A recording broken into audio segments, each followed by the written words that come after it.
News Kannada ವಾಹಿನಿಗೆ ಸ್ವಾಗತ.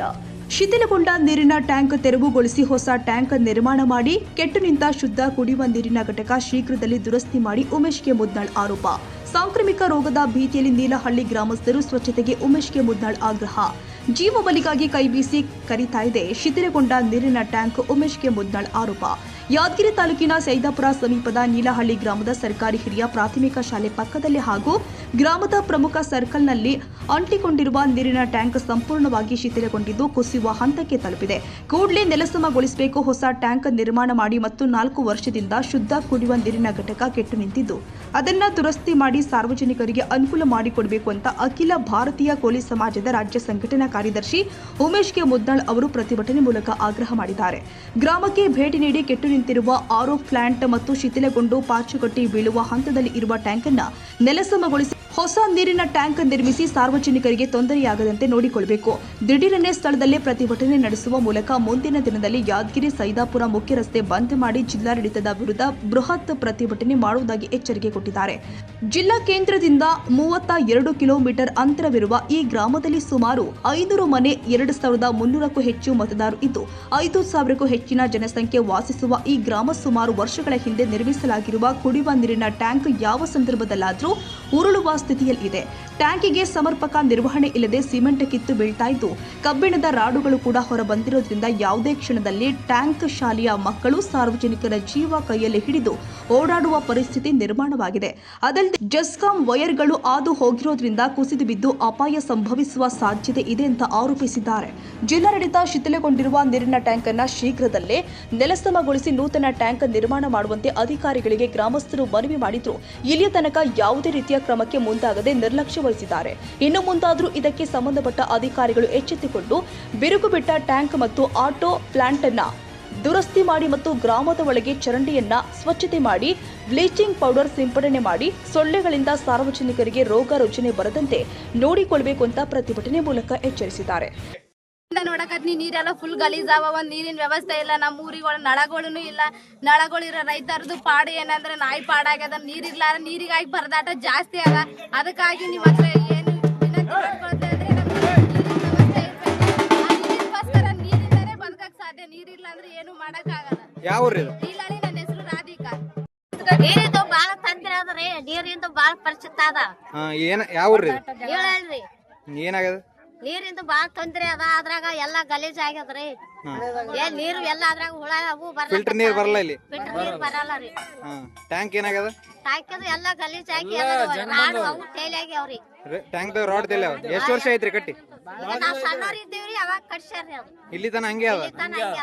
ಇಲ್ಲಿ ತನ ಏನ್ ಮಾಡಿಲ್ಲ. ಯಾವ್ರಿ? ಯಾದಗಿರಿ ಜಿಲ್ಲೆಯ ಗುರುಮಿಟ್ಕಲ್ ವಿಧಾನಸಭಾ ಕ್ಷೇತ್ರ ವ್ಯಾಪ್ತಿಯಲ್ಲಿ ಬರುವ ನೀಲಹಳ್ಳಿ ಗ್ರಾಮದಲ್ಲಿ ಈ ಹಿಂದೆ ಜಿಲ್ಲಾ ಪಂಚಾಯತ್ ಸಿಇಒ ಕಳೆದ ಜನವರಿ ತಿಂಗಳಲ್ಲಿ ಬಂದು ಖುದ್ದು ಭೇಟಿ ನೀಡಿ ಮತ್ತು ಸಂಬಂಧಪಟ್ಟ ಕುಡಿಯುವ ನೀರು ನೈರ್ಮಲ್ಯ ಅಧಿಕಾರಿಗಳು ಕೂಡ ಬಂದು ಭೇಟಿ ಕೊಟ್ಟು 1 ವರ್ಷ ಗತಿಸಿದ್ರು ಕೂಡ ಯಾವುದೇ ಕ್ರಮ ಕೈಗೊಂಡಿಲ್ಲ. ಇದು ದುರಾದೃಷ್ಟಕರ. ಅಧಿಕಾರಿಗಳ ದಿವ್ಯ ನಿರ್ಲಕ್ಷ್ಯ ಅದ. ಇನ್ನೊಂದು ಸಮಸ್ಯೆ ಏನಂದರೆ ಈ ಶುದ್ಧ ನೀರು ಕುಡಿಯುವ ಘಟಕ ಅದು ಕೂಡ ಯಾವಾಗ ಪ್ರಾರಂಭ ಆಗ್ಯದೋ ಅಲ್ಲಿಂದ 1-1.5 ತಿಂಗಳ ಮಾತ್ರ ಅದು ಚಾಲ್ತಿಯಲ್ಲಿತ್ತು. ತದನಂತರ ಬಂದಾಗಿ ಸುಮಾರು 4.5 ವರ್ಷ ಕಳೆದೇವೆ. ಎಲ್ಲ ಅಧಿಕಾರಿಗಳಿಗೆ ಮೌಖಿಕವಾಗಿ ದೂರು ಸಲ್ಲಿಸಿದ್ರು, ಅವ್ರು ಯಾವುದೇ ಕ್ರಮ ಕೈಗೊಂಡಿಲ್ಲ. ಸಂಬಂಧಪಟ್ಟ ಗ್ರಾಮ ಪಂಚಾಯತಿ PDOಗಳು ಕೂಡ ಗಮನಕ್ಕೆ ತಂದರು, ಅವರು ಯಾವುದೇ ಕ್ರಮ ಕೈಗೊಂಡಿಲ್ಲ. ಇದನ್ನು ತತ್ಕ್ಷಣ ಮಾಡಿ ಜನರಿಗೆ ಶುದ್ಧ ನೀರು ಕುಡಿಯುವ ಘಟಕವನ್ನು ಪ್ರಾರಂಭಿಸಬೇಕು. ಜನರಿಗೆ ಶುದ್ಧ ನೀರು ಕುಡಿಯುವ ನೀರನ್ನು ಒದಗಿಸಿಕೊಡಬೇಕು.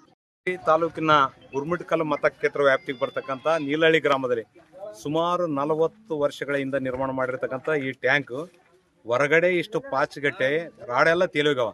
ಇದೇ ಗಲೀಜ್ ನೀರು ಒಳಗಡೆ ಎಷ್ಟು ಆಗಿರ್ಬೋದು, ಪಾರಿವಾಳ ಬೀಳ್ತಾವ. ಇದೇ ನೀರು ಬಿದ್ದು ಈ ಸಾರ್ವಜನಿಕರು ಕುಡಿದು ಆಸ್ಪತ್ರೆಗೆ ಸೇರ್ತಕ್ಕಂಥ ಪರಿಸ್ಥಿತಿ ನಿರ್ಮಾಣವಾಗ್ಯದ. ಸಂಬಂಧಪಟ್ಟ ಅಧಿಕಾರಿಗಳು ಇದ್ದು ಕಣ್ಣಿದ್ರು ಕೂಡರಾಗಿರ್ತಕ್ಕಂಥದ್ದು ದುರದೃಷ್ಟಕರ. ಅದ್ರ ಜೊತೆಗೆ ಆರೋ ಪ್ಲಾಂಟ್ ನಿರ್ಮಾಣ ಮಾಡ್ಯಾರ. ನಿರ್ಮಾಣ ಮಾಡಿದ ಮ್ಯಾಗ 1 ತಿಂಗಳು ಮಾತ್ರ ಚಾಲು ಆಗ್ಯದ. ಶುದ್ಧ ನೀರು, ಕುಡಿಯೋ ನೀರು ಇರಬೇಕು, ಎಲ್ಲರೂ ಗ್ರಾಮದಾಗ ಆರೋಗ್ಯವಾಗಿರ್ಬೇಕಂತ ದೃಷ್ಟಿಯಿಂದ ಲಕ್ಷಗಟ್ಟಲೆ ಖರ್ಚು ಮಾಡಿ ಅದು ಮಾಡಿದ ಮ್ಯಾಗ 1 ತಿಂಗಳು ಚಾಲು ಆದ್ಮ್ಯಾಗ ಇವತ್ತಿಗೆ ಬಂದಾಗಿ 4 ವರ್ಷ ಆಯ್ತು, ಯಾರು ಮಾಡಿಲ್ಲ. ಮತ್ತು ಇವು ಮಾಡಿದ ಉದ್ದೇಶ ಏನದ? ಯಾರು ಮಾಡಂತ ಹೇಳಿದ್ರು. ಮಾಡಿದ ಮ್ಯಾಕ ಅದನ್ನ ಸದ್ಬಳಕೆ ಆಗಾದ್ರೆ ನಿರ್ವಹಣೆ ಮಾಡಬೇಕು. ಜನರಿಗೆ ರೋಗ ರುಜಿನ ಬರಲಾರ್ದಂಗೆ ಕೆಲಸ ಮಾಡಬೇಕು. ಇದು ಈ ಭಾಗದಾಗ ಏನದ ರಾಜಕಾರಣಿ ಆಗಲು ಅಧಿಕಾರಿಗಳು ಸಾರ್ವಜನಿಕರ ಮನವಿಗಳಿಗೆ ಸ್ಪಂದಿಸದೆ ದಿವ್ಯ ನಿರ್ಲಕ್ಷ್ಯದಿಂದ ಇವ್ರನ್ನೆಲ್ಲ ಏನದ ಆರೋಗ್ಯವಂತ ಇರ್ತಕ್ಕಂಥ ಬಡವ್ರನ್ನ ಇವ್ರನ್ನ ಆಸ್ಪತ್ರೆಗೆ ಸೇರ್ತಕ್ಕಂಥ ಮಾಡಿರ್ತಕ್ಕಂಥದ್ದು ಈ ಟ್ಯಾಂಕು ಮತ್ತು ಆರೋ ಪ್ಲಾಂಟು ಮತ್ತು ಊರಾಗ ಮೂಲಭೂತ ಸೌಕರ್ಯ ಇಲ್ಲ, ಸ್ವಚ್ಛತೆ ಇಲ್ಲ, ಗಬ್ಬೆದ್ ನಾರ್ಲಾಗತ್ತ. ಸಂಜೆ ಆದ ತಕ್ಷಣ ಸೊಳ್ಳೆಗಳ ಅವಳಿಯಿಂದ ಏನದ ಅಂದ್ರೆ ಜನರು ಏನದ ಮನೆಯಾಗ ಬಾಗಿಲು ಮುಚ್ಚಿದ ಪರಿಸ್ಥಿತಿ ಅದ. ಮಕ್ಕಳು ಓದ್ಲಕ್ಕಾಗಲ್ಲ. ದನಗಳಿಗೆ ಕೂಡ ದ್ವಾಮಿ ಕಡಿತಾವ. ಮಚ್ಚರಿ ದಾಮಿಗೆ ದನಗಳಿಗೆ ಕಟ್ಟತಕ್ಕಂಥ ಪರಿಸ್ಥಿತಿ ರೈತರದಾಗ್ಯದ. ಮತ್ತು ಅವ್ರು ದುಡಿದು ಬದುಕದೇ ಪರಿಸ್ಥಿತಿ ಅದ. ಅಂಥದ್ರಲ್ಲಿ ಇಂಥದಕ್ಕೆಲ್ಲ ರೊಕ್ಕ ಕೊಟ್ಟು ಕೇಸಿ ನೀರು ತೊಗೋದಕ್ಕಾಗಲ್ಲ. ರೊಕ್ಕ ಕೊಟ್ಟು ಎಲ್ಲದಕ್ಕೂ ಮನುಷ್ಯರ ಕಟ್ಟಿಗೆಲ್ಲ ಮಚ್ಚರಿ ದಾಮಿ ದನಗಳ ರಕ್ಷಣೆ ಮಾಡ್ತಕ್ಕಂಥ ಪರಿಸ್ಥಿತಿ ಅದ. ಸಂಜೆಗೆ ಹಾಲು ಹಿಂಡ್ಲಕ್ಕೆ ಹೋದ್ರೆ ಹಾಲು ಕೊಡ್ಲಾರ್ದ ಪರಿಸ್ಥಿತಿ ನಿರ್ಮಾಣ ಆಗ್ಯದ. ಇದಕ್ಕೆ ನೇರ ಈ ಭಾಗದ ರಾಜಕಾರಣಿಗಳು ಮತ್ತು ಸಂಬಂಧಪಟ್ಟ ತಾಲೂಕ್ ಪಂಚಾಯತ್, ಗ್ರಾಮ ಪಂಚಾಯತ್, ಜಿಲ್ಲಾ ಪಂಚಾಯತ್ ಇವರೆಲ್ಲರೂ ಹೊಣೆ ಬರಬೇಕಾದ. ತಕ್ಷಣ ಇದನ್ನ ನೆಲ ಸಮಗೊಳಿಸ್ಬೇಕು, ಆರೋ ಪ್ಲಾಂಟ್ ಸ್ವಚ್ಛ ಮಾಡಬೇಕು. ಇದು ಚರಂಡಿ ಎಲ್ಲ ಸ್ವಚ್ಛ ಮಾಡಿ ಬ್ಲೀಚಿಂಗ್ ಪೌಡರ್ ಹೊಡೆದು ಸ್ವಚ್ಛತೆಗೊಳಿಸಲಿಲ್ಲ ಅಂದ್ರೆ 1 ವಾರದೊಳಗೆ ಯಾದಗಿರಿ ಟು ರಾಯಚೂರಿಗೆ ಹೋಗ್ತಕ್ಕಂಥ ಮುಖ್ಯ ರಸ್ತೆ ಬಂದ್ ಮಾಡಿ ಬೃಹತ್ ಪ್ರತಿಭಟನೆ ಮಾಡಬೇಕಾಗ್ತದಂತಕ್ಕಂಥ ಇದೇ ಸಂದರ್ಭದಲ್ಲಿ ಜಿಲ್ಲಾಡಳಿತಕ್ಕೆ ಎಚ್ಚರಿಕೆ ನೀಡುತ್ತಿದ್ದೇನೆ.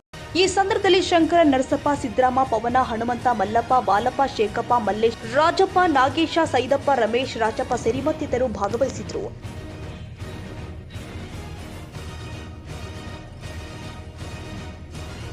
ತಾಜಾ ಸುದ್ದಿಗಾಗಿ ಎಂಟಿವಿ ನ್ಯೂಸ್ 24/7ಗೆ ಸಬ್ಸ್ಕ್ರೈಬ್ ಮಾಡಿ ಮತ್ತು ಬೆಲ್ ಐಕಾನ್ ಅನ್ನು ಒತ್ತಿ. ತಪ್ಪದೇ ಲಿಂಕ್ ಶೇರ್ ಮಾಡಿ.